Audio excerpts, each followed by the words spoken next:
guys, welcome to Warrior Addict. I'm Ben Harrison. Today we're going to be doing a short 15 to 20 minute sequence that's all about getting a really strong core. One of the things that I really emphasize in my own practice and in a class is generating and developing core, not only strength but just activation, right? The ability to switch on your obliques, to crunch your abdominals, to posteriorly tilt your pelvis, to switch off your core, to come into back bends, the ability to control your core. You find that when you can control your core, you can control all the other movements, okay, what your extremities are doing. There's actually a theory called irradiation, or a concept, should I say, called irradiation. And irradiation states that when your core gets stronger, your whole body gets stronger. They looked at powerlifters who were doing bench press, and when they got the guys and girls powerlifting to squeeze their butt as they did a bench press, which is a seemingly unrelated motion, they were so much stronger with it, okay? So when we talk about switching on core, it's not just here, we're switching on glutes as well, all right? Let's get into it, guys. Most of the work we do afterwards is gonna be from a seated position, so this is an ideal sequence if maybe you're restricted on space and you don't wanna start to move around from standing and balancing and doing anything too dynamic. Let's begin on our backs. I like to bring the hands onto the stomach. It just gives you a place to breathe into. So whether you're watching my videos on Warrior Addict or any of my other content online, whether you're coming to classes, you'll probably get quite sick of me talking about the parasympathetic nervous system. But really the principle of doing pranayama breathing, pranayama just meaning, you know, breath control or life force control in this exact translation. And the purpose of it is to get us into parasympathetic nervous system if we think about it from a really Western standpoint. That side of our nervous system makes us more flexible, gives us a better practice, a deeper practice on that. All right, guys, let's go. Inhale, bring the knees together and elevate the legs into a supine chair. So heels are in line with knees. And if you're feeling strong with it, you start to reach forward, your shoulders come up a bit. Maybe your pelvis lifts off the floor a little bit. Just check you're not doing this though, right? I look around classes, I see this quite a lot. You want to keep just contracting and lifting from here and not moving and changing the levers. We're going to go contralateral with this. We're going to reach to the sky. Exhale, right hand backwards and left leg forwards. Like to flex and splay the toes on that extended leg. Inhale, back to vertical. Exhale to the opposite side.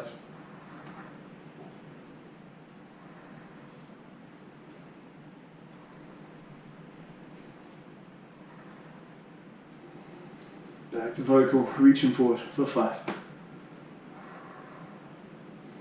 And I know Patanjali said that everything in practice is a steady, comfortable seat. And it's true, but it's, I think, meant as an intention more than something that happens right away. The first time we do a side crow or something, it's probably not going to be a steady, comfortable pose. So if things are shaking and activating, then, you know, it's all good, guys, stay with it. And exhale, release. So as the feet come together, knees open out towards the mat.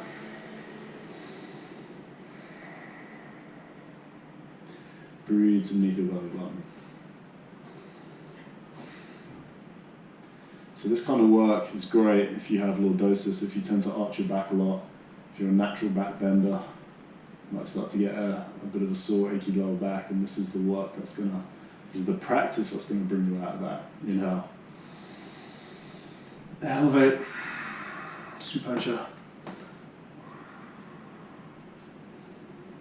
I'm going to mix it up a little bit this time, so put the fingertips on the side of the head, little beats by Dre. I'm going to kick right, and right elbow to left knee. Hold 3, 2, 1, to center. Keep scooping your tailbone off the floor. Extend left, left elbow to right knee.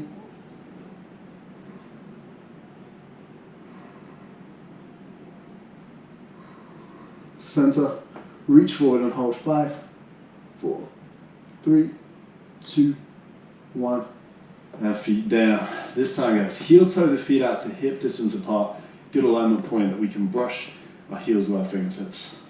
I'm going to press the arms back into the floor. So it's kind of like up dog in a way. We're squeezing our shoulder blades back together. And then rolling the pelvis off the mat, disc by disc by disc, until the chest starts to come towards the chin.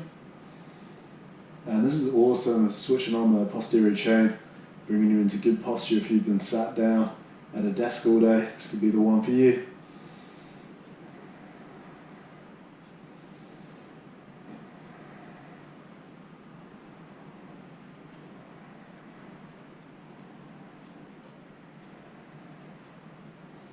Keep the inner thighs switched on. Okay guys, if you need to switch on your hamstrings, then lift your toes off the mat. Just be on your heels and pull the heels towards your butt. Conversely, if that isn't for you, maybe you've got short, strong hamstrings already, then lift up on the toes and extend further here. Keep pressing the shoulders back together. 3, 2, 1. Feet flat, roll down. So pelvis should touch down last rather than first. Good job. We're going to heel toe the feet out wider. Just allow ourselves to be passive as we exhale. We're going to let the knees rock over to the right. We can persuade that left knee further towards the mat with the right knee, or the right foot, should I say, if it feels comfortable. This internal rotation, we don't often practice it as much as the external, but it helps us forward fold. Replace that right foot, inhale to center, exhale, coming over to the left. It's usually referred to as a windscreen wiper.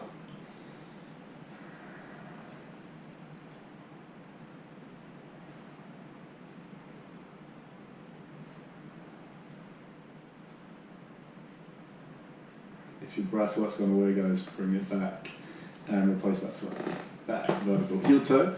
Feet again, the hip distance apart. So we did 2 sets of anterior, we're going to do 2 sets on posterior. Press the shoulders back, roll on up here. Okay, so you're welcome to work any of those options we just took, but if you're feeling strong with it and you can keep your pelvis pretty stable, if your lower back isn't sore and tweaky, then we might extend that right foot for 3, 2, 1, bring it skyward, dorsiflex, point, back, dorsiflex, hinge and touch that foot down. Press the shoulders back together.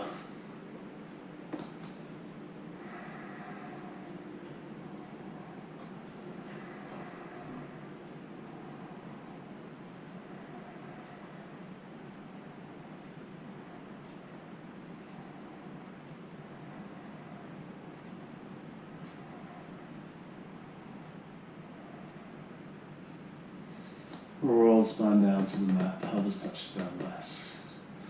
Heel toe, feet together, legs together. Okay guys, this time we're going to catch a hold of the hamstrings, have a rock and roll, up and down into a high boat pose 3 times. Or just roll to the right side and push up into a high boat pose if you want it. And we're coming up. It's pretty normal to fall over backwards. Yeah, if you're really struggling with this, you can keep holding on to the hamstrings here. You can even touch the hands behind you here. This is fine. You can reach forward. You can straighten out the legs if you wanted to. I want all my naturally flexible people who want to do this to not do this, okay? Because I'm trying to get our flexible people strong. I'm trying to get our strong and flexible people a little more flexible, trying to meet in the middle. Yoga means union. Let's find some balance, etc. Bring it into seated. Good job, guys. Alright. So, I want to find a little bit of lateral flexion. We'll work in a different plane of movement. So we're going to draw the chin back. We're going to bring our, I'll be your mirror, so I'm going to take my left hand to the mat, bring this right hand up, and start to reach and extend over.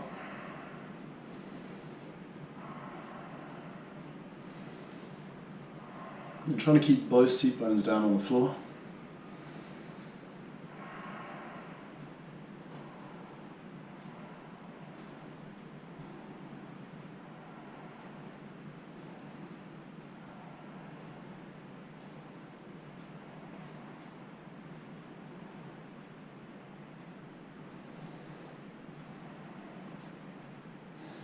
You might bring that forearm down, space opens up for it. I'm going to come back to vertical, chin back, and exhale, find a twist. So nice warm engaged core, start to twist through it.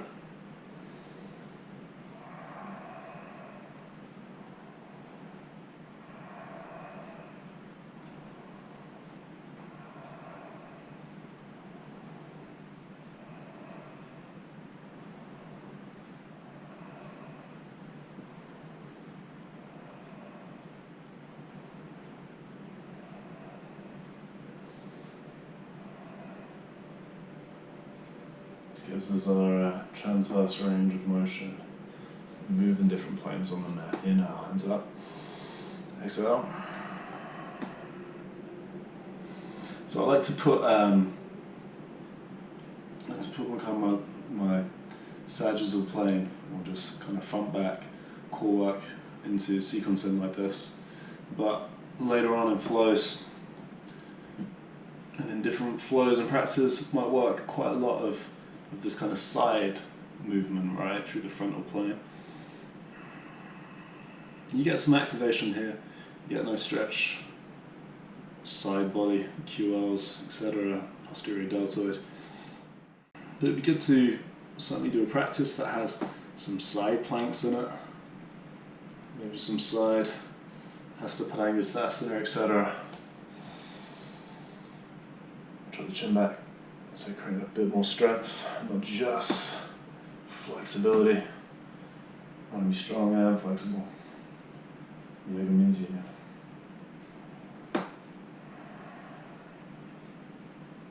So I've learned and experienced a lot of cool balances in my time practicing yoga. And there's nothing wrong with those balances, standing balances and ones that incorporate twists. But I like this seated twist.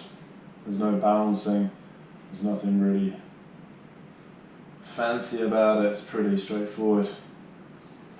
But I think it's the most progressive twist because you can really just focus all of your attention on the twist and nothing else. It's very easy to keep the spine straight and then twist through it.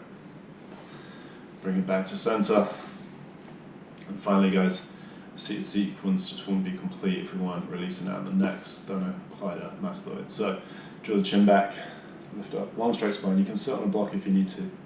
As we exhale, you're going to let the head come over to that left shoulder. You can bring the left hand onto the side of the head if you want to. You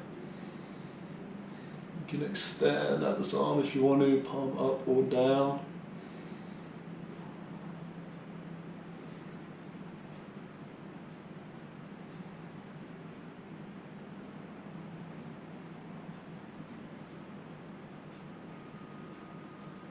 We're going to take the hand over the head, support back, vertical, take it on the opposite side. I really like this pose because it reminds me occasionally when I get too into my sort of advanced asana practice, that yoga's not all about the hand balances, it's not all about creating binds and floral dynamic flows and passings. It's quite a lot about, it can be about just sitting down, stretching your neck like this, remembering how we do this to make ourselves feel better. It doesn't have to impress anyone. Impress upon yourself that you do this to feel better. And that's a wrap for today, guys. So linear core work and a little seated sequence. Perform this and it's gonna make you a lot stronger through irradiation. Hope you enjoyed it and see you next time on the mat. Namaste.